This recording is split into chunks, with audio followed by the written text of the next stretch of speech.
Hello everyone. कैसे हैं आप सब? आई होप आप लोग बहुत ही जबरदस्त हो गए, बिंदास हो गए, जिंदाबाद हो गए। दोस्तों, कल हमने एक क्वेश्चन कुछ बताया था, 10 क्वेश्चन सीजीएल के लिए। वहां पे मैंने दूसरे क्वेश्चन में एक गलती करा था घटाने में, बाकी मैंने प्रोसेस आपको सही बताया था। एक क्वेश्चन जो हमने फर्स्ट है वो आप अपने में से किसी ने कमेंट कर दिया, यस यहाँ पे पुट कर सकते वैल्यू दिस या डेफिनेटली राइट। हम 100% पुट करते हैं। दोस्तों, कैसे हम पुट करते हैं वो भी मैं आपको क्लियर करता हूं। देखो, जब केस ना कुछ वैसा होगा, जैसे मान लो साइन और कॉस में रहेगा, तो इस केसेस में हमेशा आप क्या करना, साइन और केस के केस में हमेशा थीटा का मान ना 30 और 60 पुट करके यूज करना, ठीक है।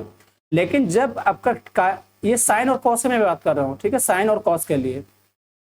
लेकिन जैसे ही टेन और कॉट की बात आ जाएगी, टेन कॉट कॉसेक और सेक, तो सबसे पहले यहाँ पे थीटा का वैल्यू ना 45 लेके पुट करना। क्यों, मैं इसे बता, देखो साइन और कॉस के केस में किसी भी आप जीरो, या तो 0 डिग्री लो या 30 डिग्री लो या 45 लो, 60 लो, 90 लो, कहीं भी जाकर आप देखोगे साइन और कॉस के केस में इन्फिनाइट नहीं आता। लेकिन टैन कॉट कॉसेक और सेक इस केसेस में कहीं ना कहीं इन्फिनाइट आता है। इस कारण से सबसे पहले हम थीटा का 45 वैल्यू पुट करते हैं। तो जैसे ही आपने यहाँ पे देख रहे होगे, यहाँ पे कॉस है, साइन है, प्लस टैन और कॉट है, तो यहाँ पे हम थीटा का मैं सीधा ना 45 यूज करेंगे, ठीक है। 45 करने से क्या होगा, क्वेश्चन आपका इजीली सॉल्व हो जाएगा। कैसे, देखो जैसे यहाँ पे कॉस है तो हम यहाँ पे क्या करें, 45 लेते हैं। जैसे हमने कॉस 45 लिया है, फिर यहाँ पे हम बता रहा हूँ मैं, इसे हमेशा करना थीटा वन, जैसे हमने 45 करा तो 45 करने मतलब कोस 45 का होता है 1/√2। तो आप क्या करोगे, यहाँ पे लिखोगे 1/√2 का होल 6, ठीक है, प्लस यहाँ भी वही हो जाएगा 1/√2 का होल 6 माइनस यहाँ 1 हो जाएगा, ठीक है ना। अब इसको ऐसे बंद कर दो। चलो, tan कॉट है तो tan है तो tan 45 का मान होता है 1, तो 1 के स्क्वायर करो, प्लस कॉट है, कॉट का 45 का मान यहाँ भी 1 स्क्वायर हो जाएगा, प्लस 2 और प्लस बाहर आपका 1 है। अब यहाँ से क्या होगा, सोचो 1/√2 का पावर 6 करोगे तो यहाँ पे सीधा 1/8 होने वाला है, और प्लस ये भी आपका 1/8 हो जाएगा, ठीक है। और माइनस आपका 1 रहा है, यहाँ से बंद कर दिया हमने। यहाँ से देख लो, ये 1 और 1 2 और 2 2 4 यहाँ से हो चुका है, ठीक है, प्लस बाहर आपका 1 हो चुका है। दिस इज, अब यहाँ पे सॉल्यूशन करके कितना लोगे आप, क्योंकि हम इससे शॉर्ट से ही देखते हैं। देखो 1/8 करोगे तो इसका एलसीएम 8 हो जाएगा, ऊपर 1 2 हो जाएगा, इसकी वैल्यू सीधा हो जाएगा 1/4 और प्लस 1, ये हो चुका है। अब यहाँ में गुना में ले आओ, ये आपका देखो गुना है, चूंकि इस जगह पे मल्टीप्लाई का साइन है ना, ये आपका गुना हो चुका है, और प्लस आपका इधर 1। यहाँ पे देखो, इसको जब सॉल्व करोगे क्या मिलेगा, 4 है ना, देखो इसको यहाँ पे जाएगा 3, -3 में से 4 जाएगा, तो क्या -4 में से 1 जाएगा, तो -3/4 होगा। -3/4 यहाँ पे इसकी वैल्यू होगी -3/4 प्लस 4, सॉरी -3/4 यहाँ पे इंटू 4 प्लस 1, ठीक है, ये खत्म हो चुका है। तो -3 और प्लस 1 कितना हो जाएगा, -2। दिस इज आंसर आपका -2 हो जाएगा, ठीक है। चलिए यहाँ पे ही, अच्छा एक क्वेश्चन ये मैंने आपको बता दिया था ऑलरेडी। इस क्वेश्चन को देखते हो जहाँ पे आपने कहा सर मिस्टेक हुआ है। देखो क्या मिस्टेक हुआ है, क्वेश्चन कह रहा था यहाँ पे कि the side A B and A C of triangle A B C are produce to point D and E respectively. The bisector of angle C B D and B C E meet at P if angle A is equal to 88 then the measure of angle P.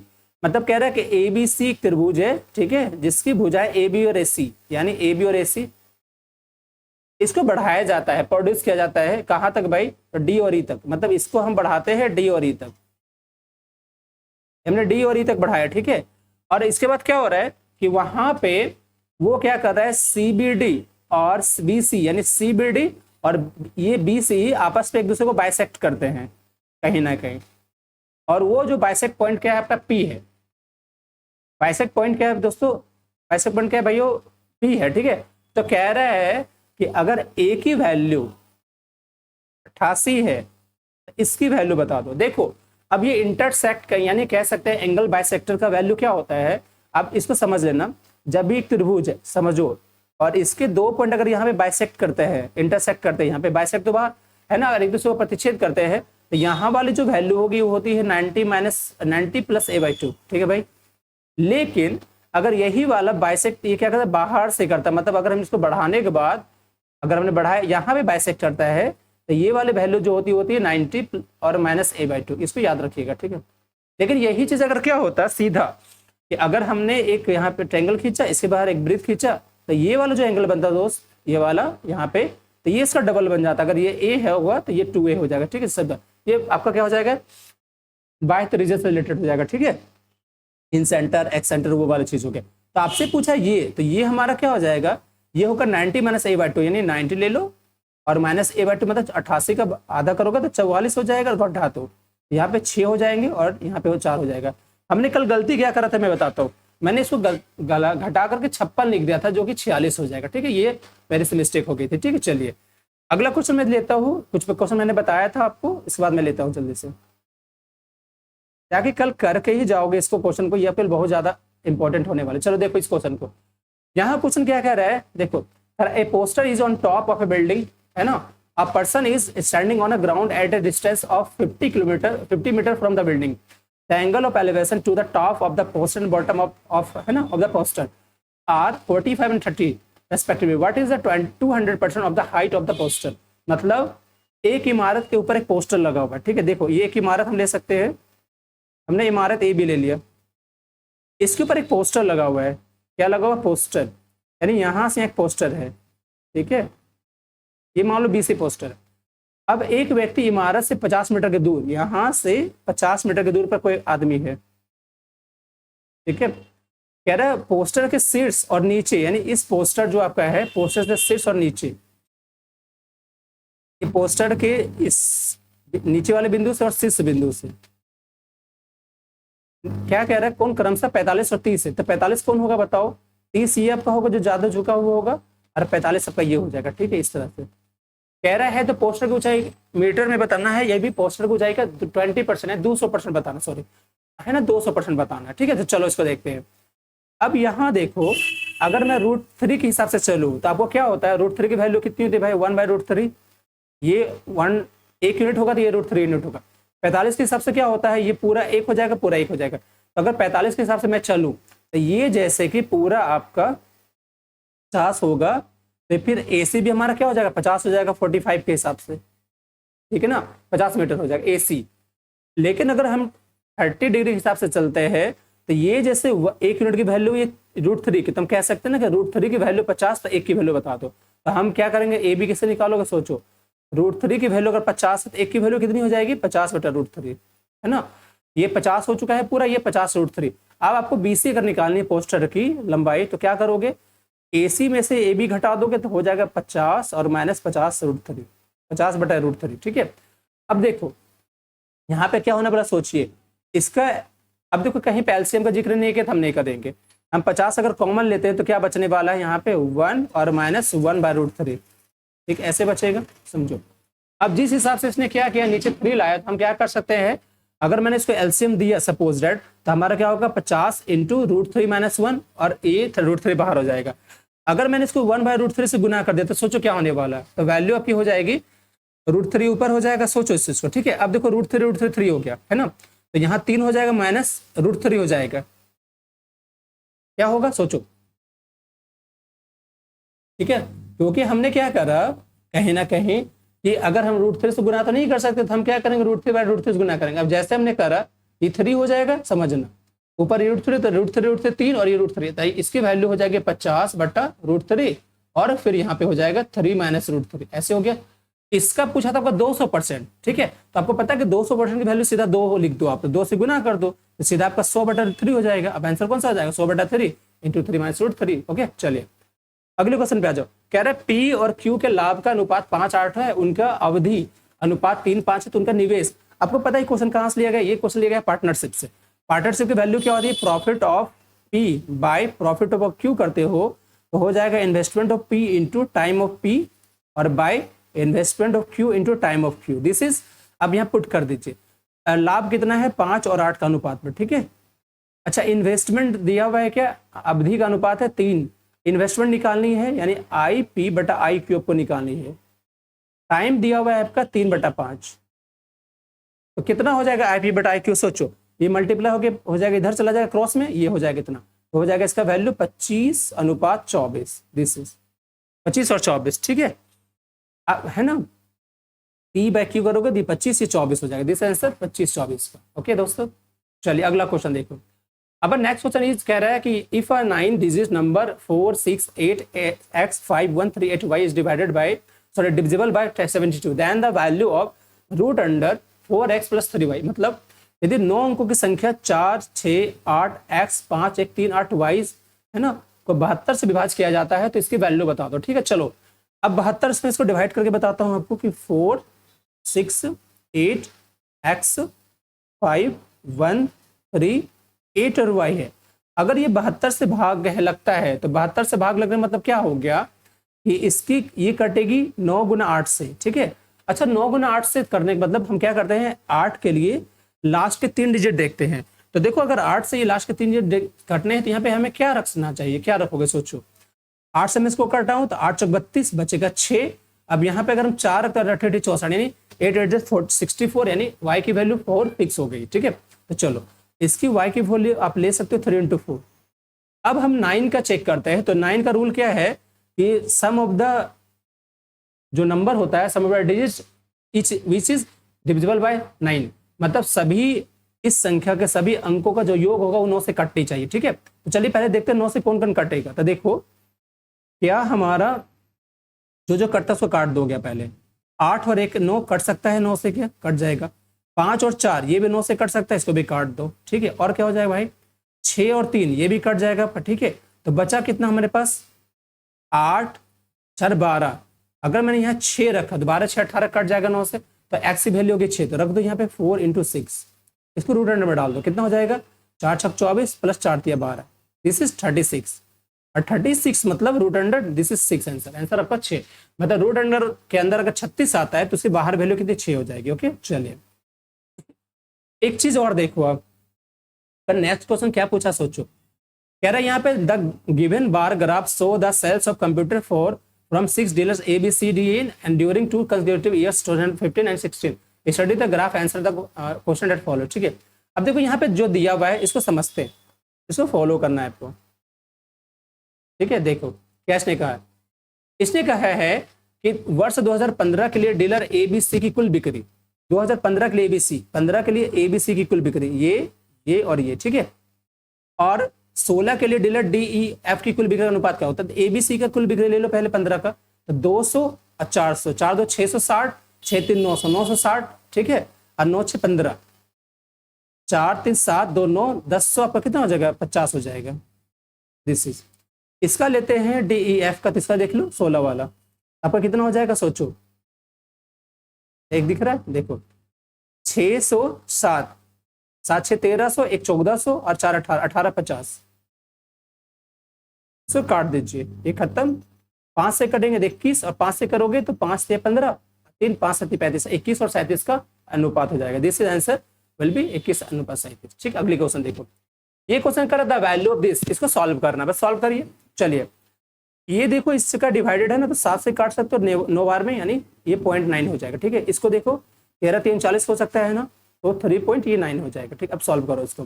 15 plus 0.9, ठीक है, minus 3.9 और -2। अब देखो इसको क्या करेंगे, ये 15 हो गया, इसको देखो अगर मैं इसको घटाता हूं तो बचेगा 3 और 3 2 5, यानी 15 में से 5 रहेगा, बचेगा 10 आंसर। ठीक है, this will be 10। Again question is कह रहा है 6 मीटर गहरी और 35 मीटर चौड़ी एक नदी 2.5 किलोमीटर पर आवर की दर से चल रही है, प्रति मिनट समुद्र में बहने वाले पानी की मात्रा। एक नदी गहरी है, 6 मीटर चौड़ी है, 35 मीटर, और नदी क्या करते 2.5 किलोमीटर प्रति घंटा की चाल से ऐसे चल रही है। मान लो उसकी लंबाई आप ले सकते हो उसको, है ना। तो प्रति मिनट समुद्र में कितने बहने वाले पानी की मात्रा। तो देखो सबसे पहले हम ये सोचते हैं कि नदी को लेकर इसकी लंबाई क्या करो 6 गुना 35, उसे वॉल्यूम से ले सकते हैं इंटू 2.5। अच्छा 2.5 देखो ये मीटर में, ये किलोमीटर प्रति घंटा, तो सबसे पहले इसको क्या करोगे मीटर प्रति सेकंड में बदलोगे, इसके लिए 5/18 से गुना करो। ठीक है, ये हो चुका है, ये पानी की मात्रा जो बह रही है। अच्छा आपसे पूछ रहा है कितनी देर में भाई, तो बोला प्रति मिनट में, और हमने इसको निकाला है सेकंड में, तो 1 मिनट में निकालने का मतलब कितना से होगा 60 से गुना करोगे, सेकंड में लाने के लिए तो 60 से गुना करो। अब इसको कट कर दो, जो कटेगा उसको उड़ा सकते हैं। अब यहाँ से अगर हमने हटाया तो यहाँ पे 0 आ गया। ठीक है, अब चलो काटते हैं। ये 5 से 2 बार में गया आपका, ये 2 से आपका 30 बार में जा सकता है 60, और क्या बचेगा भाई 6 या 18 पे यहाँ से ले लो। ठीक है, और कुछ है क्या 3 से 10 बार में हमने ले लिया। अब ये बच गया हमारा 35 गुना 25 गुना 10। तो कैसे कर सकते हैं, देखो 35 गुना हमने 25 किया तो 25 पंचे 125। ठीक है, 12 बच रहा है, 75 और 12 87, 875, 10 यानी 87 50। दिस इज आंसर 87 50 का, दिस इज आंसर। ओके चलिए नेक्स्ट क्वेश्चन हमारे देखो ये है, ए उसी काम को 25 दिन में पूरा कर सकता है, बी उसी काम को 20 दिन में, मतलब ए किसी काम को 25 दिन में करता है तो बी 20 दिन में। उन्होंने एक साथ काम शुरू किया लेकिन बी ने 4 दिन के बाद छोड़ दिया, तो कह रहा है ए ने काम करना जारी रखा, पूरा काम कितने दिन में पूरा हो जाएगा। सोचो अगर एक है 25 दिन में करता है 25 डेज, दूसरा है 20 डेज में करता है, तो टोटल काम कितने होने वाले हैं, एलसीएम कितना हो जाएगा 5 से 25 5 चौक 20, यानी 100 एलसीएम इसके। एलसीएम जैसे 100 हुए हैं, इसकी वैल्यू 4, एफिशिएंसी इसकी 5, ठीक है। अब कह रहा है कि उन्होंने एक साथ काम करना शुरू किया लेकिन बी ने 4 दिन बाद छोड़ दिया। मतलब मुझे एक बात बताओ कि ए और बी साथ अगर काम करना शुरू करते हैं तो एक दिन में कितना काम होगा, 5 4 9, और 4 दिन के बाद 4 दिन तक इन्होंने कितना 9 चौक 36 काम तो इन लोगों ने कर दिया, ठीक है। उसके बाद बी ने छोड़ दिया, एक जारी रखा। मुझे बताओ कि ए को कितना काम करना होगा, 100 में से 36 चला जाएगा तो 64 काम करेगा ये, ठीक है। और ए कितना दिन में करता है, एक दिन में करता है 4 काम, जिसको कितने दिन लगने वाले हैं 16 दिन। तो बोला कितना दिन में काम होगा, तो सोचो 16 इधर हुआ और 4 दिन इधर, तो कितने हो गए 16 4 20 दिन, दिस इज आंसर 20 डेज, ठीक है। आपको समझ में आ रही है, एक बार कमेंट करके जरूर आप बता देना मुझे, ठीक है। अभी मैं लाइव नहीं रिकॉर्डिंग पे हूँ। चलो ये बेहतरीन क्वेश्चन आपका है, कह रहा है इसको समझना, इसको हम सॉर्ट कैसे कर सकते हैं। ये क्वेश्चन कह रहा है आपका √2x³ - 3√3y³, ठीक है।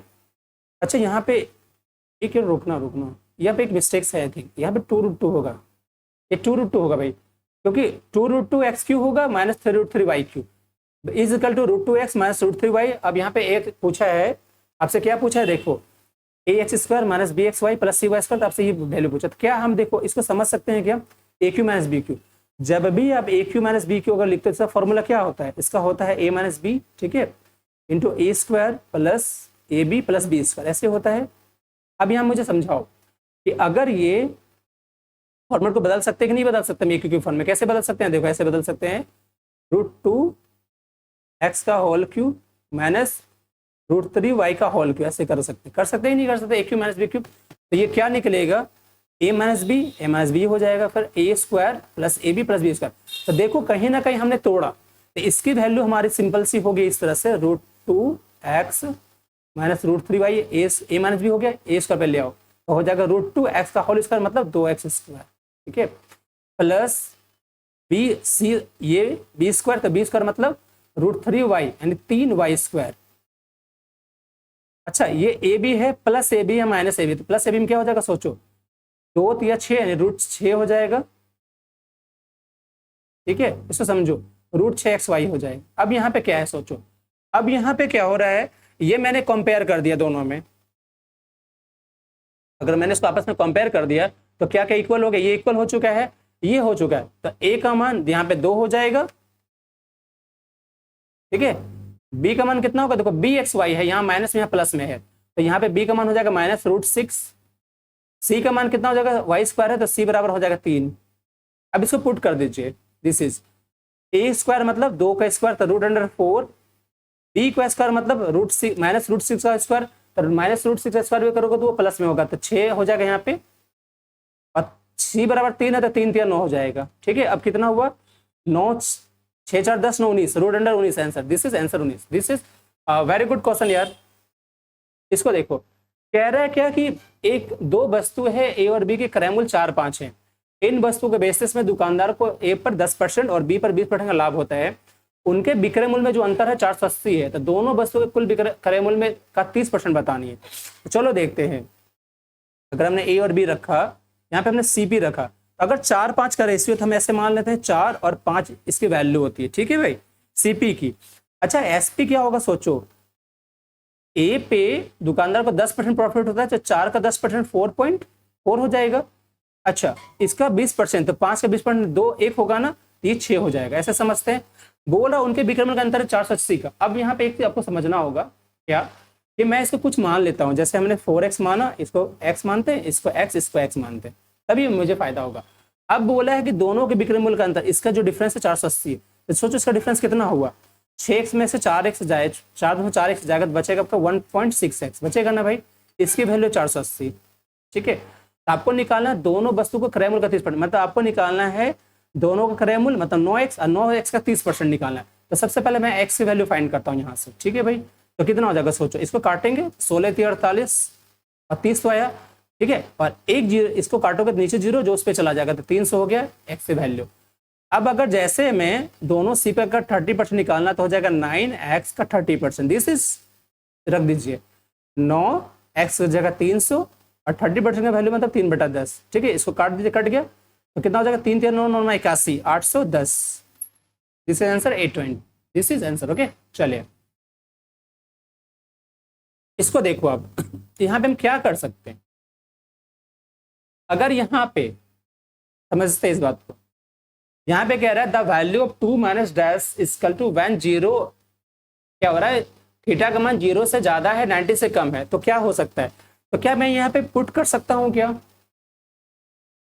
चलिए एक बार पुट करके ट्राई कर लेते हैं। ओके अगर मैंने यहाँ पे थीटा का मान अगर 45 पुट किया तो क्या हो सकता है, अगर मैंने यहाँ रखा, इसको देखो cot 45 का मान क्या होगा भाई 1 होगा, प्लस कॉस्ट 45 का मान 1/√2 होगा, बाय क्या हो जाएगा 1 माइनस 1/√2, तो क्या होगा इसको सोचते हैं, इसका एलसीएम हो जाएगा √2, ऊपर हो जाएगा √2 + 1,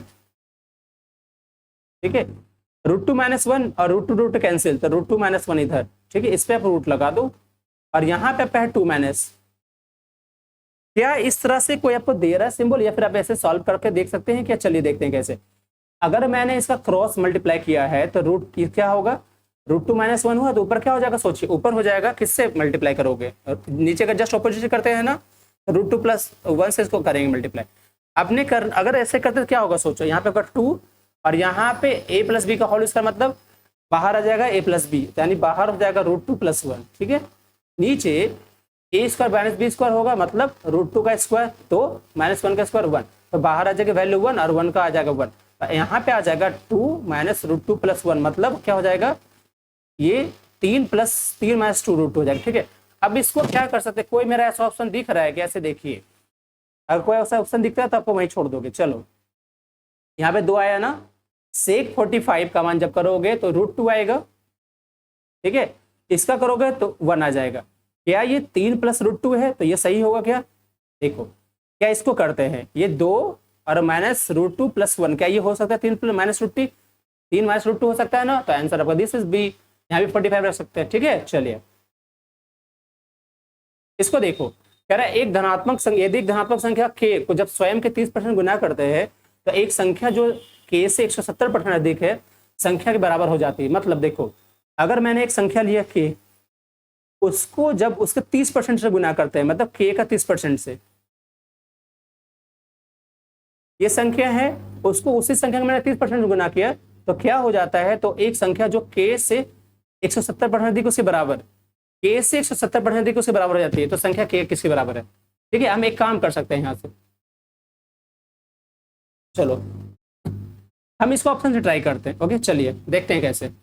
देखो अगर मैंने यहाँ पे करा कुछ वैसा टर्म लेते हैं जिससे मेरा इजिली हो जाए, ठीक है, अगर मैंने 5 को लिया तो 5 हुआ, और 5 को जब एक धनात्मक संख्या k को जब उसके स्वयं के 30% गुना करते हैं, 5 का फिर से 30% लोगे तो 5 से 15 1.5 हो जाएगा, इसको गुना करोगे तो 15 × 50 7.5 होगा। अब यहाँ पे आ जाओ, कह रहा है तब क्या होता है, तो एक संख्या जो k से 170% दिखे उसके बराबर, तो ठीक है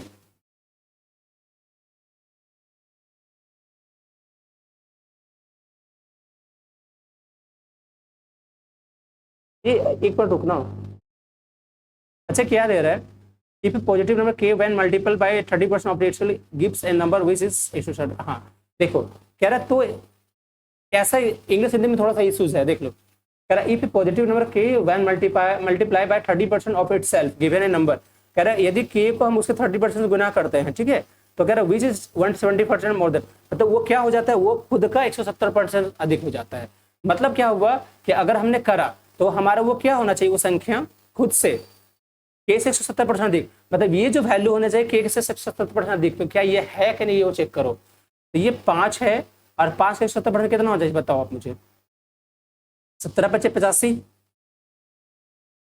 170%, तो क्या ये बराबर है क्या आपस में, नहीं है, किसी और ऑप्शन को ट्राई करते हैं। अगर मैंने इसको लिया 9 और 9 × 27 तो 9, अच्छा उसको देखते हैं, ठीक है कितना हो रहा है ये, तो 9 से 63 3, 9 से 63 3 हो गया, और 9 दिन 18 6 24, कितना? क्या ये आपका है क्या 170%? देखो आप इसका, अभी एक और से देखो कि 9 जैसे है आपका, ठीक है 9। अब आपसे कहा कि वो खुद से 170% अधिक होता है, मतलब क्या हो रहा है, ये खुद का 270% होना चाहिए ना, 100% ऑलरेडी और 170% अधिक भी है कह रहा है, तो मतलब ये अब खुद का 270% बनना चाहिए। तो क्या ये खुद का 270% है? ये अब देखो गौर से, है ये 270% है कि नहीं? सोचो 270% मतलब 9 इंटू 2.7 हो जाएगा, तो देखो इक्वल है कि नहीं है, इसको और इसको इक्वल है, तो दिस इज आंसर क्या हो जाएगा आपका, this is 9 answer will be okay. ठीक है, चलो ठीक है, तो this will be answer okay. दोस्तों चलिए मिलते हैं नेक्स्ट वीडियो में, तब तक के लिए बाय बाय, थैंक यू। और इस तरह से सारे क्वेश्चन का अच्छे से करके जाओगे ताकि आपको बहुत बेनिफिट मिलने वाले कल को। Okay bye bye, thank you so much.